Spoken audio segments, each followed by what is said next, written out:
చేస్తారు. మీరు board exam రాసాక మీ paper correction చేసే టీచర్ కి ఒక కీ పేపర్ ఇస్తారు. ఈ కీ పేపర్ లో ఒక క్వశ్చన్ కి ఎన్ని మార్క్స్ వేయాలి అని క్లియర్ గా ఉంటుంది. ఎగ్జాంపుల్ గా మీ క్వశ్చన్ పేపర్ లో సెక్షన్ సి ని తీసుకోండి. ఇక్కడ 3 క్వశ్చన్స్ ఇచ్చి ఎనీ 2 రాయమని ఉంది.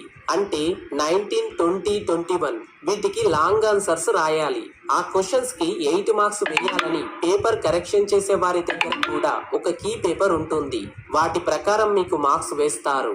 ఇప్పుడు మీరు ఎగ్జామ్ లో మిస్టేక్ చేశారు. ఆ మిస్టేక్ కి ఎన్ని మార్క్స్ కట్ చేస్తారు, మరియు చాలా మంది బార్డర్ మార్క్స్ తో ఎలా పాస్ అవుతున్నారో ఇప్పుడు తెలుసుకుందాం.